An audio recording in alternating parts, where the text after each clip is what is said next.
জানতে চান মামলা হয়েছে কিনা এই ব্যাপারে তো শুনলেনি যে জুমার পরে আইনজীবী আসলে তারপরে পরামর্শ হবে। আমার শারীরিক অবস্থা মোটামুটি ব্যথা আছে, মাথা চক্করতে, মাথার ব্রেন টিউমারের এখানে বহুবার আঘাত, এই কানটা ব্রেন টিউমার দেখেন বহুবার আঘাত, এই কানটা টোটাল বন্ধ হয়ে গেছে, মনে হয় আর কোনোদিন আমি শুনতে পারবো না। আর এই মাথাটা প্রচন্ড রকম ঘুরায়, মাথা মুখা সব কিছু থেকে কানটা আমার শেষ, আমার মানসিকভাবে শারীরিকভাবে সব শেষ।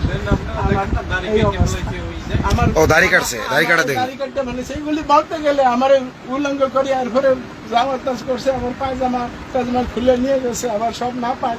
আমি পরবর্তীতে হসপিটালে এগুলি ধুইছি এগুলি আর কি বিস্তারিত কি শুনতেছেন, এগুলি মুখে বলার কথা বলা যায় না। ঠিক আছে, আমরা কি খুঁটে না পাক মানে কি অন্য কিছু করছে ওরা?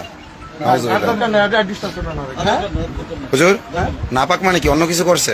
অন্য কিছু করছে বোঝেন না, আমার উল্লঙ্ঘ করি এরপরে আমার এগুলি যখন করে দাঁড়িয়ে যখন ইয়ে করে আমার তখন হুশ জ্ঞান কিছু নাই। কি বোঝেন না? তার মানে ইসকন শুধু ধর্ষক না, বলাৎকারকারী, তাও একজন এনার মধ্যে একজন প্রবীণ মানুষকে। এই বলাৎকারকারীদের বাংলাদেশে থাকতে দেওয়া হবে না।